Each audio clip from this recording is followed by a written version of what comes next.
Oh, we're on. Okay. So I thought I would do a quick demonstration on how to bottle salsa. And you can do like pasta sauce, like tomato pasta sauce or anything like that with the same principles. But I thought today I'll do a salsa instead of pasta sauce. But basically it's very, very simple. I've just got the pan on here and I'll pop in a little bit of olive oil. So at the moment in the oven I have set to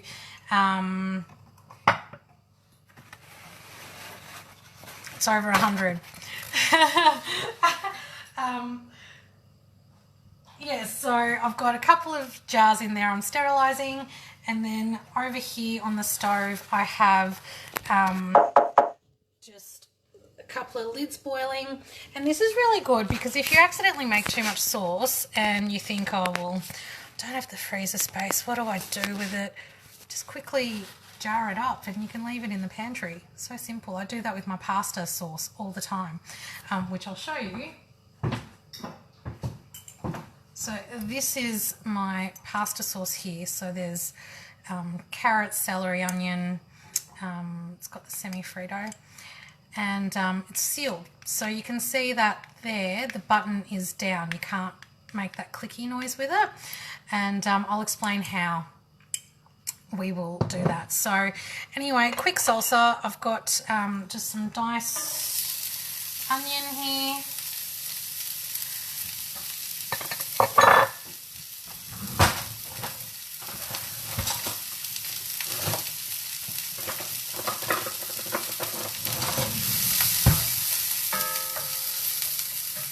You just want to brown the onion a little bit before you start adding the other ingredients.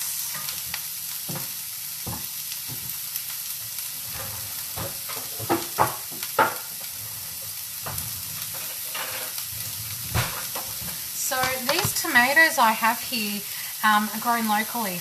I bought a giant box for like $10, 9 kilos for $10. Doesn't get any better than that.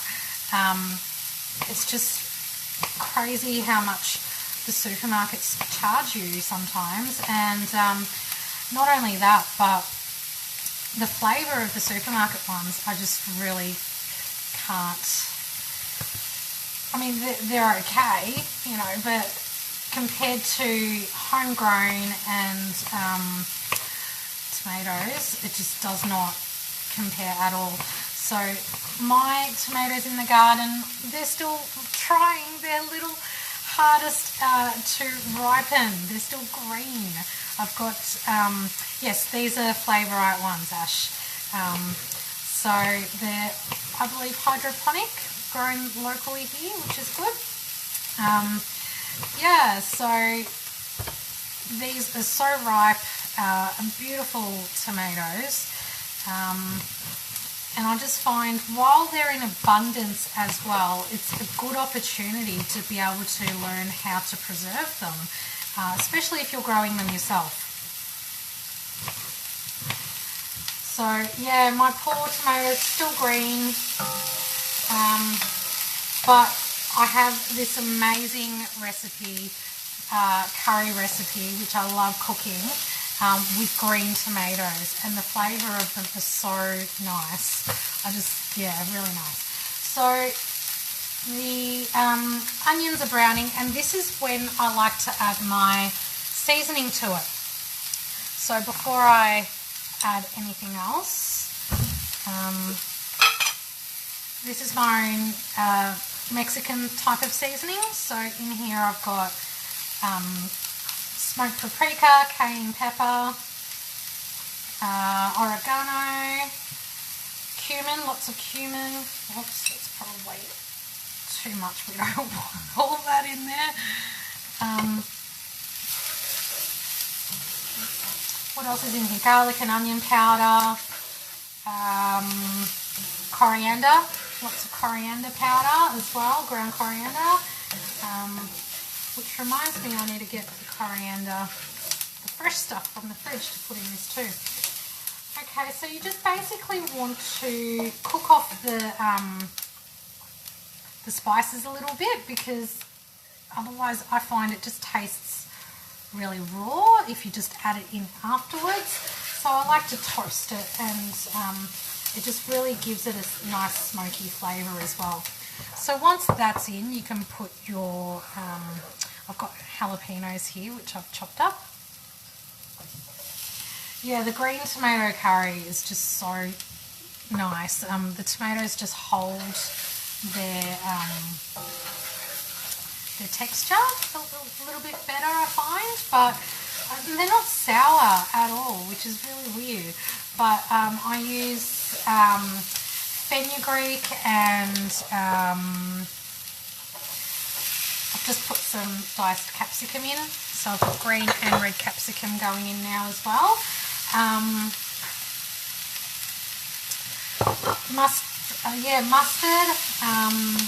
Mustard seeds I put in there, curry leaf as well. It's really nice.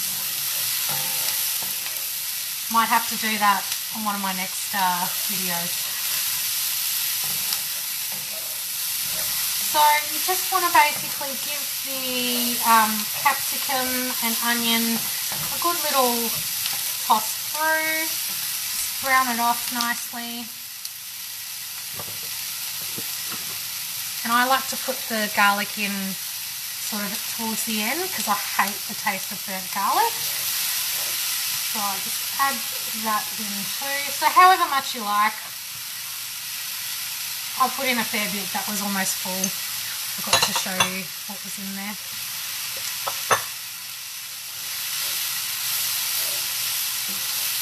Oh, sorry Megan.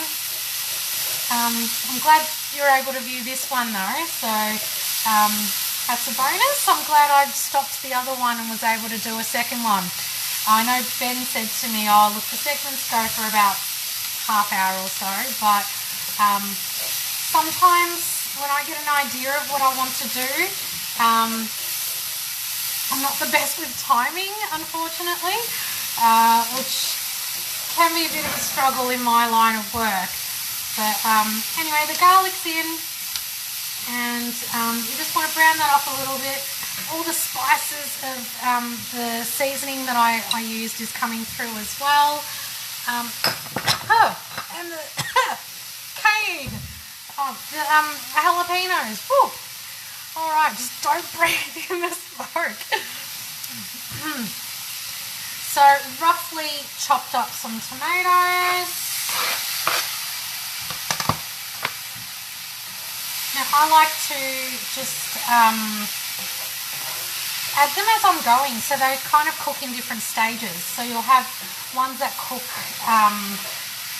that are in first will end up a bit softer and juicier, and then the ones that you're adding in afterwards are a bit more firm and chunky. So you get like a nice chunky salsa. You can add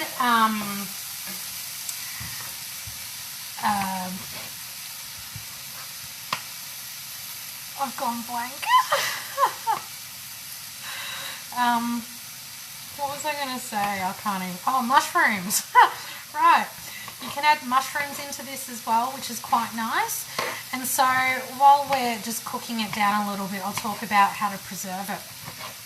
So once your jars are sterilised, which I've got them going hot in the oven now, lids are boiled, so the lids need to be boiled for about 10 minutes. So everything's hot and sterilised. You want to bring, so what we're going to do is called hot packing. So we're going to pack the jars while the ingredients are hot, and then one reason why I prefer to do hot packing than, oh thanks Ash, I tend to improvise a fair bit, but yeah, one thing I like to do is forget what I'm about to say. Oh my gosh. Oh, hot packing, right.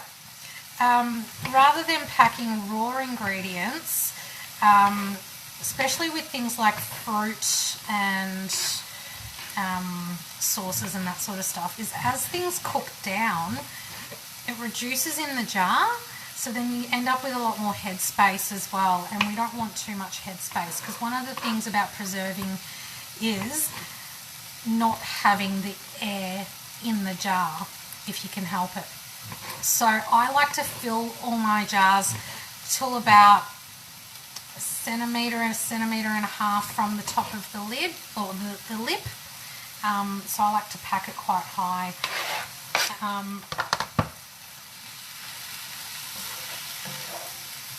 don't know if you guys can see the pan. Let's see if I can give you a better view there.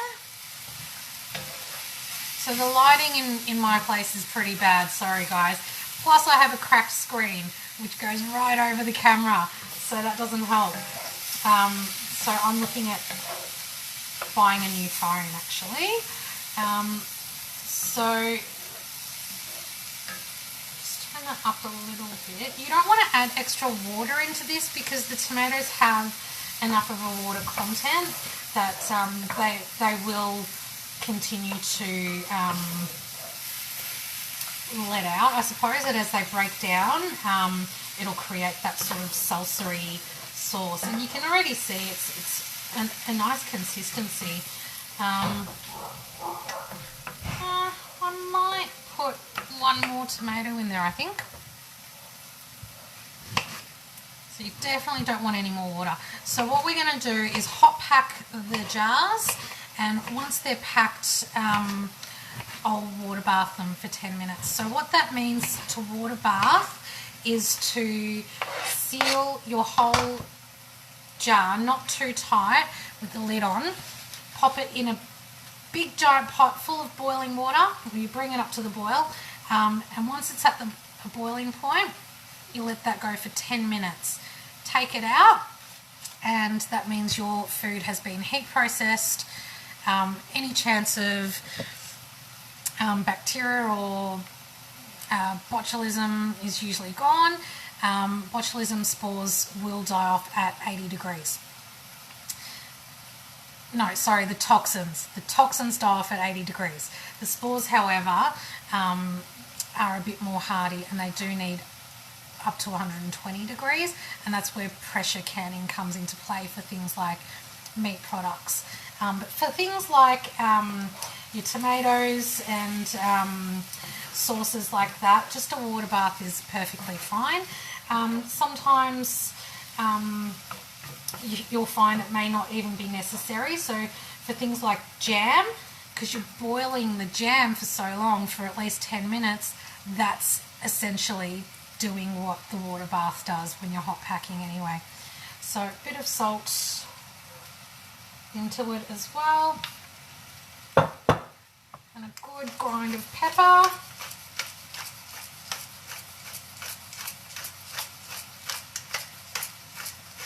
Now this is great with just corn chips, or and you can eat it cold, you can eat it hot, spoon it over some rice, whatever you like. It's such a, sometimes I actually really love to have it for breakfast. What I do is put like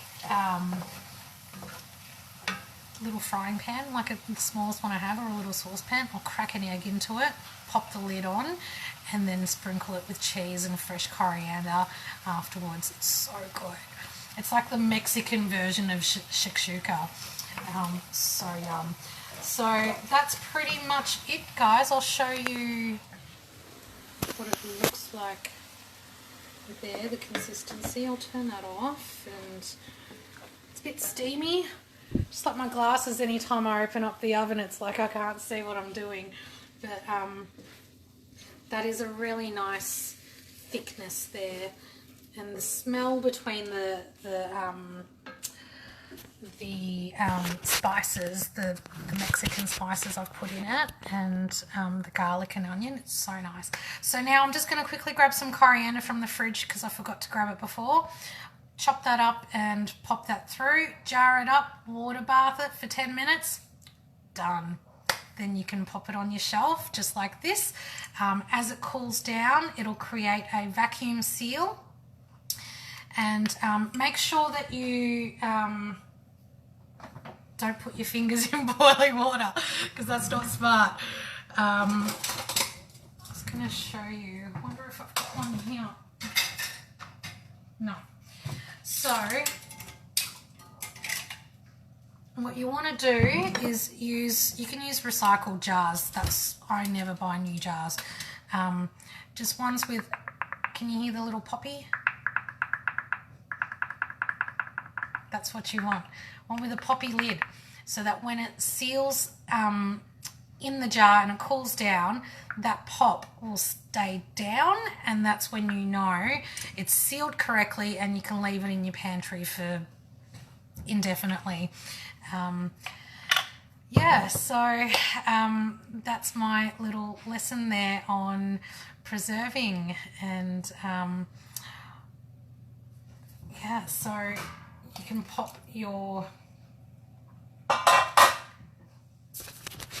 after you've packed your jars, just put it in some water in a big saucepan.